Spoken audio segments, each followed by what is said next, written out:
नमस्कार दोस्तों। RPSC second grade paper question GK paper के लिए हम देख रहे थे राजस्थान की कला संस्कृति। आज हमारी क्लास नंबर 24 और कला संस्कृति की अंतिम क्लास संपूर्ण क्लास है जो आपको मिल जाएगी प्लेलिस्ट में, और सभी की सभी जो आपको पीडीएफ है, नोट्स है, ये कुचामन ऑनलाइन क्लासेज ऐप पर मिल जाएंगे। दोस्तों आज का जो हमारा टॉपिक रहेगा वो रहेगा राजस्थान का साहित्य, भाषा एवं साहित्य। भाषा के बारे में हमने पहले देख लिया था। आज हम सिर्फ अध्ययन करेंगे राजस्थान के साहित्य के बारे में। सबसे इंपॉर्टेंट क्वेश्चन यहीं से बनकर आता है मित्रों। सबसे इंपॉर्टेंट है कौन सी पुस्तक है, कौन सा ग्रंथ है, उनके बारे में क्वेश्चन यहां से पूछा जाता है, इसलिए इसको आप अंत तक है जरूर अटेंड कर लें। निवेदन यह रहेगा कि वीडियो को लाइक, शेयर और जो नए साथी है वो चैनल को सब्सक्राइब करते जाइए। अब इसके बाद अर्थव्यवस्था बचेगी हमारी, और एक दो टॉपिक जो इतिहास के बचे हुए हैं वो कंप्लीट करने के बाद में हम क्वेश्चन आंसर है उनकी क्लासेस शुरू कर देंगे फेस्ट पेपर के लिए। दोस्तों तो शुरू करते हैं आज की क्लास, राजस्थान का साहित्य। मित्रों लाइक शेयर करिए एक बार सभी साथी। राजस्थान साहित्य का इतिहास, सबसे पहले हम बात करेंगे मित्रों इतिहास की, फिर चलेंगे आगे। राजस्थान शब्द का उल्लेख सर्वप्रथम बसंतगढ़ शिलालेख जो सिरोही है वहां से मिला। राजस्थान शब्द की बात हो रही है यहां पे। जो ये क्वेश्चन है ये बहुत भर्तियों में आ भी चुका है मित्रों। एक बात, जब भी मैं आगे स्टार बनाऊं इस प्रकार, वो क्वेश्चन आपके लिए इंपॉर्टेंट रहेगा। राजस्थान के लिए राजपूताना शब्द का प्रयोग किया था जॉर्ज थॉमस ने। यह क्वेश्चन भी आपके लिए क्या है, इंपॉर्टेंट है। दोस्तों राजस्थान के भौगोलिक प्रदेशों के लिए राजस्थान शब्द का प्रयोग कर्नल जेम्स टोड ने किया था।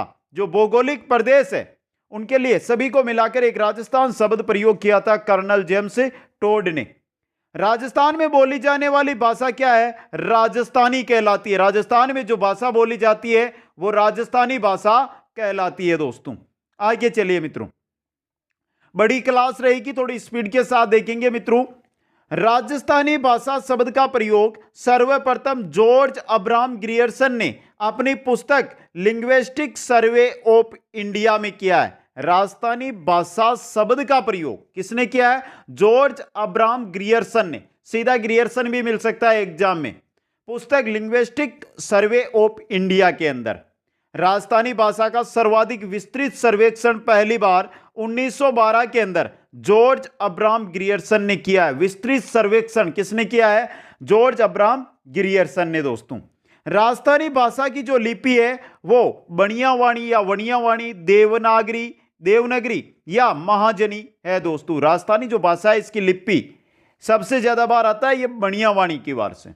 आगे चलिए, डॉक्टर जॉर्ज अब्राहम ग्रियर्सन ने राजस्थानी भाषा की उत्पत्ति नागरी अपभ्रंश से मानी है।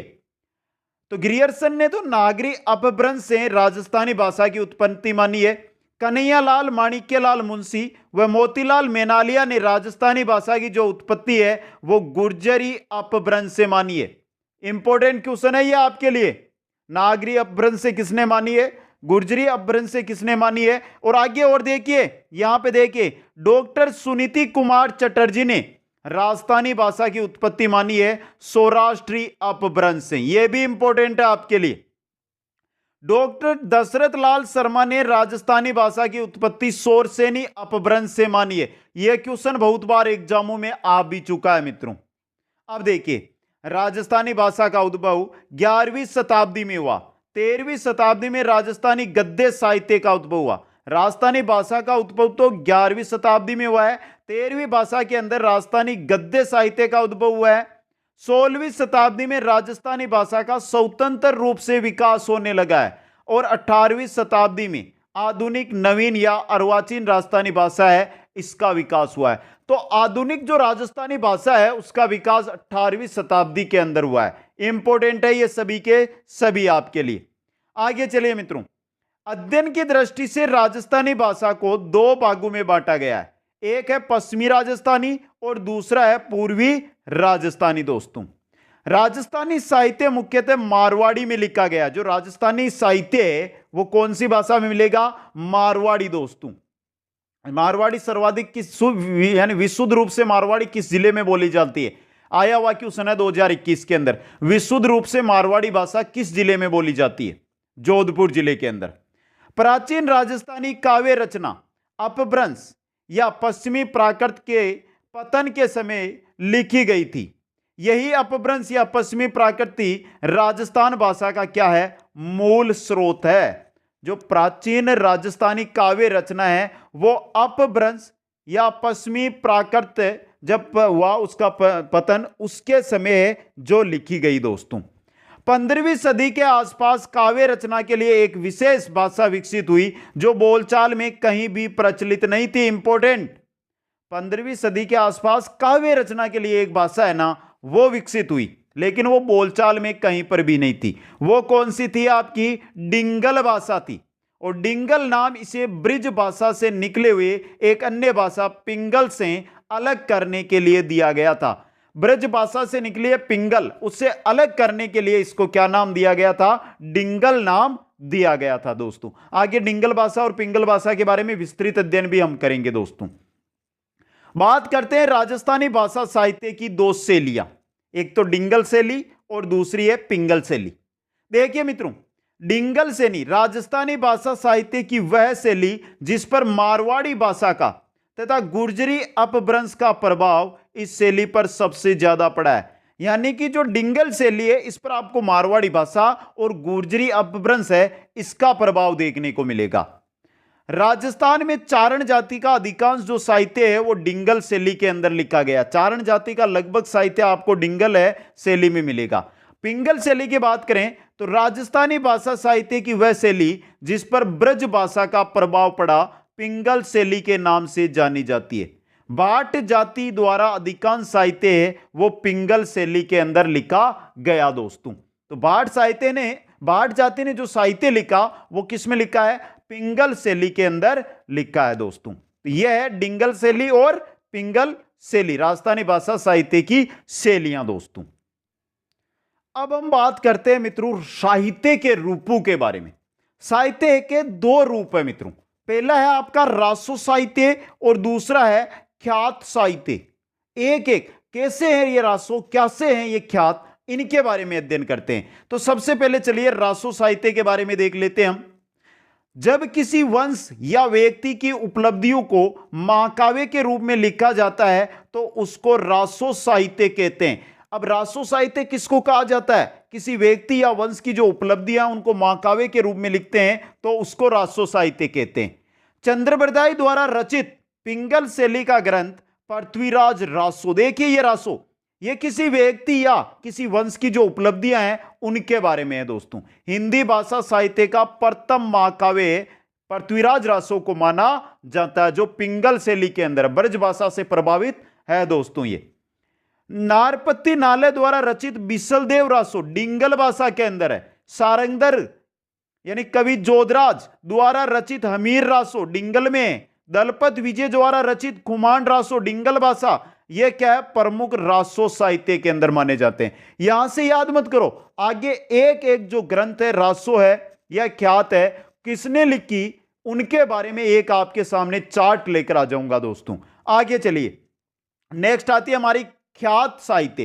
पहला रासो साहित्य, दूसरा है ख्यात साहित्य। राजस्थानी भाषा में इतिहास को ख्यात कहा जाता है। जो इतिहास है उसको राजस्थानी भाषा में क्या कहते हैं? क्या कहते हैं राजस्थानी भाषा में इतिहास को? ख्यात दोस्तों। ख्यात साहित्य की रचना सामान्यतः राजा महाराजाओं के संरक्षण में हुई है।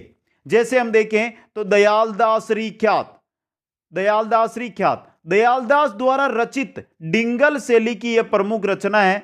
यह बीकानेर के महाराजा रतन सिंह के दरबारी इतिहासकार थे। कौन? दयालदास दोस्तों। इस ग्रंथ में मारवाड़ व बीकानेर के जो राठौड़ है उनका इतिहास है जो वर्णित है किसके अंदर? दयालदास की ख्यात में। इंपॉर्टेंट।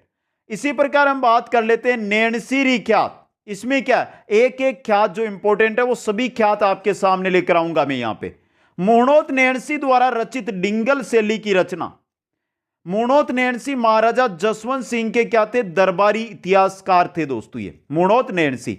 इस ग्रंथ में इन्होंने मारवाड़ का क्रमबद्ध इतिहास न लिखकर भिन्न भिन्न रियासतों की ऐतिहासिक घटनाओं को बातों के रूप में संकलित किया है। समझे मित्रों, जो नैणसीरी ख्यात है इसके अंदर अलग अलग रूप में मिलेगा, जिस प्रकार घटना घटी उसी प्रकार इसके अंदर लिखा गया है। और ये मारवाड़ के जो जसवंत सिंह शासक थे उनके क्या थे? दरबार में इतिहासकार थे। दूसरा देखिए इनका मेहनोत नैणसी का एक अन्य प्रसिद्ध रचना है मारवाड़ रा परगना री विगत। इस ग्रंथ में नैणसी ने मारवाड़ के विभिन्न परगनों का सामाजिक, आर्थिक, धार्मिक, राजनीतिक जो इतिहास है उसको क्रमबद्ध रूप में लिखा है। जबकि नैणसी ख्यात है उसमें क्रमबद्ध नहीं लिखा गया है, जबकि मारवाड़ रा परगना री विगत है इसके अंदर क्रमबद्ध रूप में लिखा गया है। इसी ग्रंथ के आधार पर मुंशी देवी प्रसाद ने मुहणोत नैणसी को राजस्थान का अबुल फजल कहा था। राजस्थान का अबुल फजल मुहणोत नैणसी किसने कहा? मुंशी देवी प्रसाद ने दोस्तों। यह थी नैणसी ख्यात। आगे देखिए आती है बांकीदास ख्यात। क्या है? बांकीदास ख्यात। बांकीदास द्वारा रचित डिंगल शैली की रचना है। ये बांकीदास ख्यात है, यह आपके बांकीदास द्वारा रचित एक डिंगल शैली है उसकी रचना है, यानी मारवाड़ी राजस्थानी भाषा का इस पर प्रभाव मिलेगा। यह जोधपुर के महाराजा मानसिंह के दरबारी कवि थे। बांकीदास है किसके दरबारी कवि थे? जोधपुर के महाराजा मानसिंह के, एवं उनके काव्य गुरु भी थे। किनके? मानसिंह के दोस्तों। इन्होंने भी विभिन्न रियासतों की ऐतिहासिक घटनाओं को बातों के रूप में संकलित किया है बांकीदास ख्यात के अंदर दोस्तों। बात करें आगे वचनिका की। यह गद्य व पद्य से मिश्रित रचना है जिसमें प्रमुख शिवदास गार्डन द्वारा रचित अचलदास खिचीरी वचनिका है। यह वचनिका होती है जिसमें गद्य भाग और पद्य भाग इन दोनों को क्या किया जाता है? मिश्रित किया जाता है। गद्य भी लिखा जाता है और पद्य भी लिखा जाता है, जिनमें सबसे प्रमुख मानी जाती है अचलदास खिचीरी वचनिका, जिसके लेखक कौन है? शिवदास गार्डन दोस्तों। अब अन्य ग्रंथ देखिए। अन्य ग्रंथों के अंदर हमारे आएगा पातल एवं पीतल। पातल एवं पीतल कन्हैयालाल सेठिया द्वारा रचित डिंगल शैली की वीर रस रचना है। ये क्वेश्चन आया हुआ है, पातल एवं पीतल के रचनाकार कौन है? कन्हैयालाल सेठिया। इसके अंदर पातल के जो है वो है महाराणा प्रताप और पीतल है पृथ्वीराज राठौड़। जो कहानी लिखी गई है, एक कहानी अगर हम इसको समझे तो पातल का किरदार महाराणा प्रताप का है, पीतल का है वो है पृथ्वीराज राठौड़ का। नेक्स्ट है हमारे वंश भास्कर दोस्तों। सूर्यमल मिश्रण द्वारा रचित पिंगल शैली की रचना है वंश भास्कर दोस्तों। इस ग्रंथ में बूंदी रियासत का पद्य रूप में इतिहास प्रसिद्ध है। जो वंश भास्कर है ये सूर्यमल मिश्रण की रचना है और इसके अंदर पद्य भाग के रूप में संपूर्ण है जो इतिहास लिखा गया है बूंदी रियासत का दोस्तों। सूर्यमल मिश्रण की एक अन्य रचना वीर सतसई भी है। वीर सतसई किनकी है? सूर्यमल की। और वीर सतसई है, इस ग्रंथ की रचना सूर्यमल मिश्रण ने अंग्रेजों के विरुद्ध शासकों के सोए हुए स्वाभिमान को जगाने के लिए किया था। यह क्वेश्चन भी पूछा गया एग्जाम में। सूर्यमल मिश्रण ने किस ग्रंथ की रचना शासकों के यानी अंग्रेजों के विरुद्ध शासकों के सोए हुए स्वाभिमान को जगाने के लिए किया था? वीर सतसई जो ग्रंथ है इसकी रचना दोस्तों। नेक्स्ट है हमारी बेली किशन रुक्मणी री। वेली भी मिलता है, बेली भी लिखा हुआ मिलता है, तो वेली किशन रुक्मणी री पृथ्वीराज राठौड़ की डिंगल शैली की श्रृंगार प्रधान रचना। इस ग्रंथ में श्री कृष्ण और रुक्मणी की धार्मिक कथा का क्या किया गया है? वर्णन। तो यहां पे क्वेश्चन बनेगा तो वो सीधा आपके बनेगा कि इसके रचनाकार कौन है? कौन है? पृथ्वीराज राठौड़ दोस्तों। अब आगे चलिए, अब आते प्राचीन व मध्यकालीन राजस्थानी साहित्य। भरतेश्वर बाहुबली गौर जैन साहित्य का प्राचीनतम ग्रंथ है जिसकी रचना व्रजसेन सूरी ने की। भरतेश्वर बाहुबली गौर यह जैन साहित्य का प्राचीनतम एक ग्रंथ है जिसकी रचना की गई थी व्रजसेन सूरी के द्वारा। भरतेश्वर बाहुबली रास वो गौर था, यह रास आ गया मित्रों यहां पर। राजस्थानी साहित्य का प्रथम रास ग्रंथ है और इसकी रचना शालिभद्र सूरी द्वारा की गई है। दोनों के नाम याद रख लेना, गौर और रास का फर्क है इनमें, लेकिन रचनाकार दोनों का अलग है। जो भरतेश्वर बाहुबली रोज गौर है इसके अंदर आपको जैन साहित्य मिलेगा, यानी जैनों के बारे में है ये, और रचना की है व्रजसेन सूरी ने। जबकि भरतेश्वर बाहुबली रास है यह राजस्थानी साहित्य का प्रथम रास ग्रंथ है और रचना किसने की है? शालिभद्र सूरी ने इसकी की है दोस्तों। नेक्स्ट आता है हमारे पृथ्वीराज रासो। पृथ्वीराज रासो की रचना की थी चंद्रबरदाई ने। इसमें चौहान सम्राट पृथ्वीराज तृतीय के जीवन एवं युद्धों का वर्णन मिलेगा। पृथ्वीराज रासो में सीधा क्वेश्चन आता है, पृथ्वीराज रासो के रचनाकार चंद्रबरदाई। अब पृथ्वीराज से आपको पता चल जाएगा कि पृथ्वीराज तृतीय जो चौहान शासक थे अजमेर के, उनके जीवन और युद्धों का वर्णन है। आगे आता है खुमान रासो। इसकी रचना दलपत विजय द्वारा की गई। खुमान रासो की रचना किसने की है? दलपत विजय ने की है। इसमें मेवाड़ के बप्पा रावल से राज सिंह तक का इतिहास है जो पिंगल भाषा के अंदर लिखा गया है। खुमान रासो के अंदर देखिए मित्रों, पहली बात तो इसकी रचना दलपत विजय ने की। इसके अंदर मेवाड़ के जो बप्पा रावल है, बप्पा रावल शासक हुए थे, उनसे लेकर राज सिंह का जो इतिहास है वो पिंगल भाषा के अंदर आपको देखने को मिलेगा दोस्तों। आगे चलिए मित्रों, नेक्स्ट आ रहा है हमारे हमीर रासो। हमीर रासो, हमीर रासो के इसके रचनाकार है जोधराज। तो इसकी रचना जोधराज द्वारा की गई। रणथंबोर शासक राणा हम्बीर, चौहान की वंशावली व अलाउद्दीन खिलजी से युद्ध है उसका वर्णन मिलता है। हमीर रासो है जोधराज के द्वारा रचित, और हमीर जो रणथंबोर शासक थे राणा हमीर, उनके खुद की वंशावली और अलाउद्दीन खिलजी के साथ जो उनका युद्ध होता है उसका वर्णन हमीर रासो में मिलता है। बात करें मित्रों हमीर महाकाव्य की, इसकी रचना नयनचंद्र सूरी द्वारा की गई है। हमीर महाकाव्य है, इसकी रचना किसने की है? नयनचंद्र सूरी में। संस्कृत भाषा में रणथंबोर के चौहान शासकों का वर्णन। जो हमीर महाकाव्य है यह संस्कृत भाषा में है मित्रों। कौन सी भाषा में? संस्कृत भाषा के अंदर है, और रणथंबोर के चौहानों का इसमें वर्णन किया गया है नयनचंद्र सूरी के द्वारा। नेक्स्ट है हमारा हमीर हट। इसकी रचना चंद्रशेखर द्वारा की गई। हमीर हट की रचना किसने की है? चंद्रशेखर ने। और चंद्रशेखर की एक अन्य कृति है सुरजन चरित्र। एक तो हमीर हट और सुरजन चरित्र, ये दोनों की दोनों रचनाएं चंद्रशेखर के द्वारा रचित है। विरुद्ध छतहरी, इसकी रचना कवि दुर्सा आड़ा द्वारा की गई। दुर्सा आड़ा के द्वारा की गई थी विरुद्ध छतरी रचना की रचना दोस्तों। इसमें मेवाड़ के महाराणा प्रताप की शौर्य गाथा का वर्णन है। विरुद्ध छतरी के अंदर महाराणा प्रताप की जो शौर्य गाथा है वो आपको देखने को मिलेगी। अन्य कृति की बात करें दुर्सा की तो किरतार बावनी है इनकी। दुर्सा की अन्य कृति कौन सी है? किरतार बावनी दोस्तों। आगे आती है हमारे पद्मावत। पद्मावत मलिक मोहम्मद जायसी द्वारा लिखित, मलिक मोहम्मद जायसी द्वारा लिखित पद्मावत में मेवाड़ के शासक रावल रतन सिंह व अलाउद्दीन खिलजी के जो मध्य युद्ध होता है उसके बारे में आपको पद्मावत के अंदर वर्णन है जो मिलेगा दोस्तों। बात करें बिसलदेव रासो की तो नरपति नालय द्वारा रचित इसमें अजमेर के चौहान राजा बिसलदेव का वर्णन है। बिसलदेव रासो, तो बिसलदेव का वर्णन है जो अजमेर के चौहान शासक थे बिसलदेव, उनका रचना है किनकी? नरपति नालय की है दोस्तों। आगे चलिए, नेक्स्ट है पृथ्वीराज विजय। पृथ्वीराज विजय दोस्तों, पृथ्वीराज विजय जयानक द्वारा रचित, इसमें अजमेर के प्रतापी शासक पृथ्वीराज का वर्णन मिलता है। पृथ्वीराज विजय के अंदर पृथ्वीराज तृतीय का क्या है? वर्णन है, और रचना किसने की है? जयानक ने दोस्तों। दयालदास श्री ख्यात, दयालदास सीडियाक द्वारा रचित, इसमें जोधपुर व बीकानेर के राठौड़ों का क्या है? वर्णन किया गया, जोधपुर और बीकानेर के राठौड़ों का। नेक्स्ट है हमारी संगत रासो।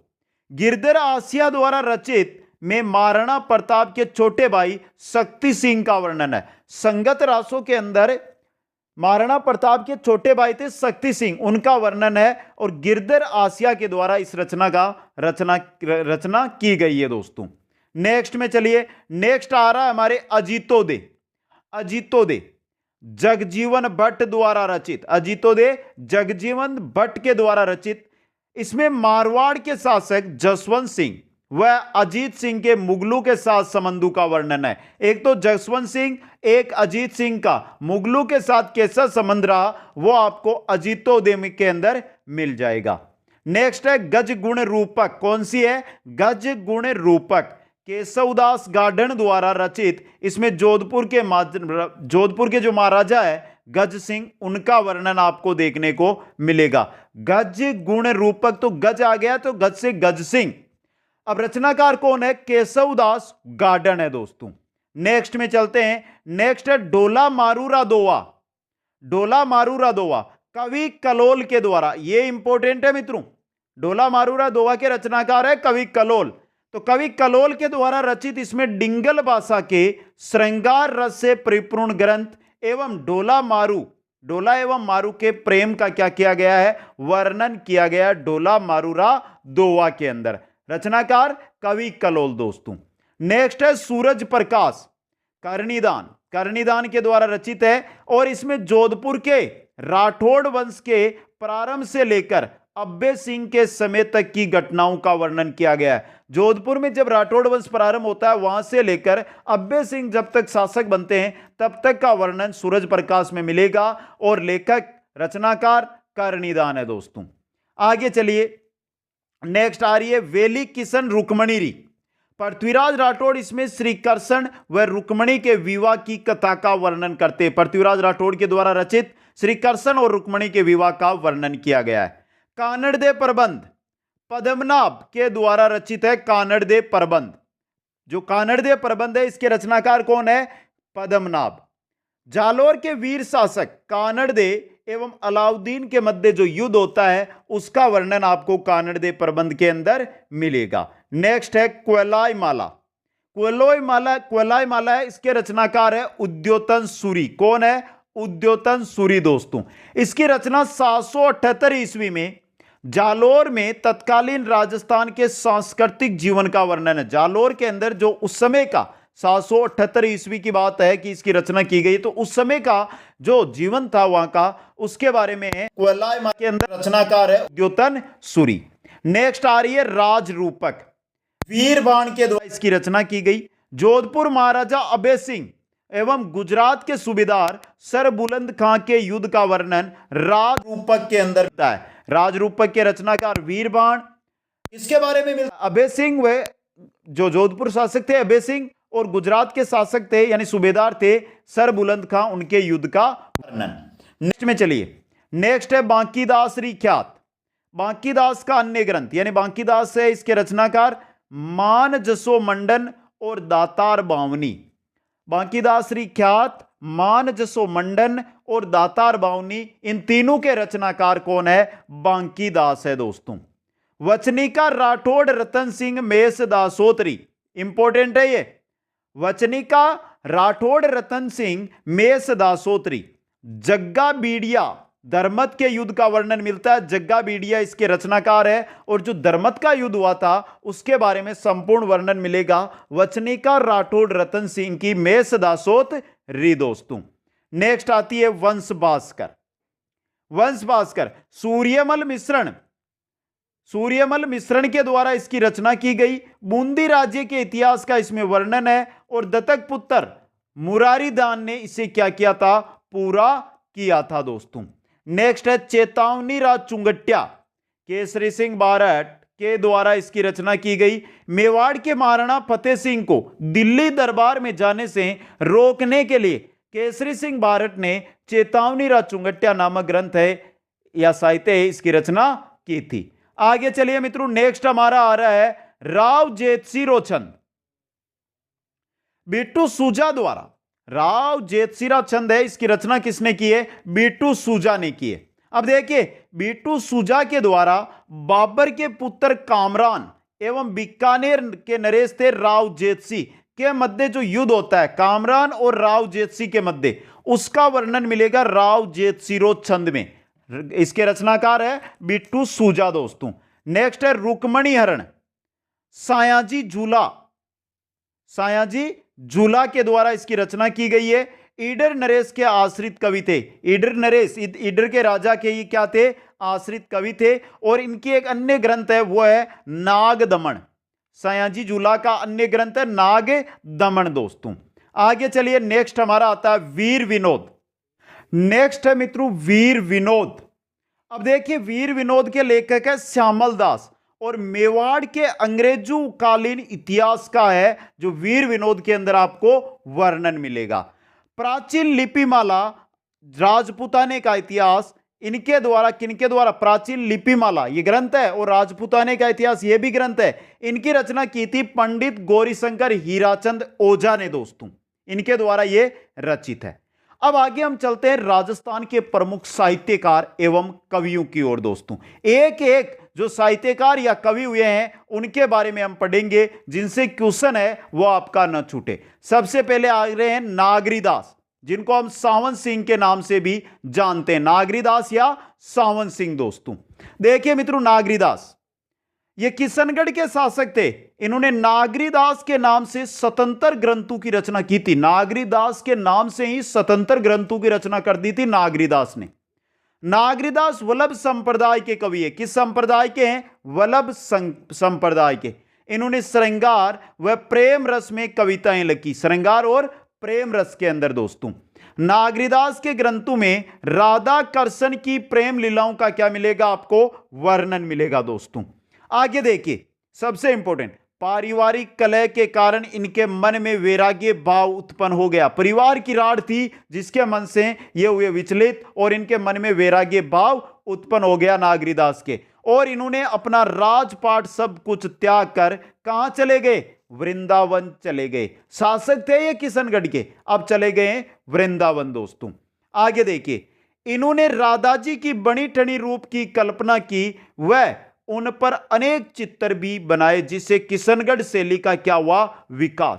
तो बनी ठनी जो है राधा जी की शैली कल्पना है, वो नागरीदास के द्वारा, सावन सिंह के द्वारा की गई थी। इनकी प्रमुख रचना, यानी नागरीदास की प्रमुख रचनाओं में देखिए, गोपी प्रेम प्रकाश, ब्रजसार, बोर लीला, विहार चंद्रिका, गोधन आगमन, ग्रीष्म बहार, फाग विलास, अरिलाष्टक, बाल विनोद, नकसिक, सिख नद, रसानुक्रम के दोहे, उत्सव माला, जुगल भक्ति विनोद, दोहन आनंद, सिंगार सागर, ये सभी के सभी जो रचनाएं हैं वो कुनकी है? नागरीदास यानी सावंत सिंह की। दोस्तों 2 नंबर पर हमारे जो आते हैं वो कवि है सीताराम लालस। दोस्तों सीताराम लालस का जन्म 1912 में बाड़मेर जिले के अंदर हुआ था। 1912 के अंदर बाड़मेर जिले के अंदर, जहां इनका क्या था? ननियाल था। इनका जो वास्तविक पैतृक निवास है वो जोधपुर का नरेवा गांव है।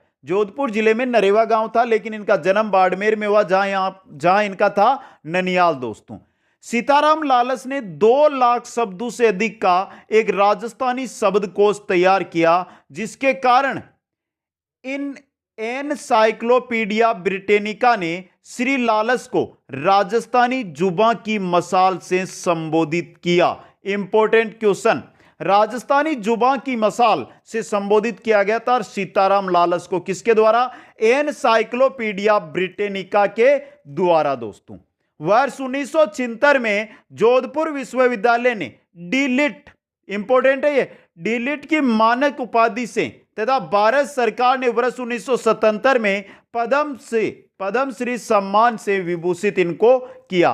तो देखिए यहां पे पद्मश्री डॉक्टर यानी जो लालस है, श्री लालस, उनको पद्मश्री कब मिला? 1977 में। 76 में डीलिट की उपाधि जोधपुर विश्वविद्यालय ने इनको दी।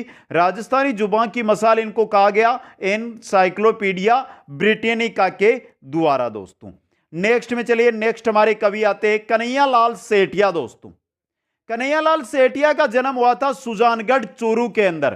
कन्हैयालाल सेठिया का जन्म कहां पर हुआ था? सुजानगढ़ चूरू के अंदर। यह हिंदी व राजस्थानी भाषा के क्या थे?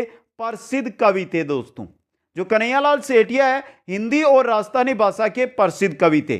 कन्हैयालाल सेठिया ने पातल और पीतल, लिल्टास, धरती दोरारी, अग्निबाण, किन छड़ियों में बेसुध सोयो मारवाड़ के सपूत, किन छड़ियों में बेसुध सोयो मारवाड़ के सपूत, जमीन दोरारी धनी कुण, मिंजर तुम्हें सौगंध है। इन प्रसिद्ध रचनाएं को क्या की थी? रचना कन्हैयालाल सेठिया ने। वापस देख ले कि कौन कौन सी रचनाएं, पातल और पीतल है, लिल्टास है, धरती दोरारी है, अग्निबीणा है, किन दड़ियों में बेसुध सोए मारवाड़ के सपूत, जमीन रो धनी कुण, मिंजर तुम्हें सौगंध है। यह सभी रचनाएं कन्हैयालाल सेठिया की है। दोस्तों यहां पर इन्हें भारत सरकार द्वारा पद्मश्री व पद्म विभूषण सम्मान प्रदान किया गया। पद्मश्री और पद्म विभूषण सम्मान है वो कन्हैयालाल सेठिया को दिया गया। राजस्थान सरकार द्वारा इनको मरणोपरांत राजस्थान रत्न पुरस्कार 2012 से सम्मानित किया गया था। मरणोपरांत इनको क्या दिया गया है? राजस्थान रत्न पुरस्कार 2012 दोस्तों। नेक्स्ट हमारे कवि आते कोमल कोठारी दोस्तों। देखिए, कोमल कोठारी जीवन भर राजस्थान की कला व संस्कृति का प्रचार करते रहे। राजस्थान की कला संस्कृति का प्रचार कोमल कोठारी जीवन भर किया। ये रूपायन संस्थान बोरुंदा, रूपायन संस्थान जो बोरुंदा में के निदेशक पद पर रहे। इसके अलावा इन्होंने राजस्थान संगीत नाटक जो अकादमी है उसके अध्यक्ष पद पर भी क्या किया है? कार्य किया है।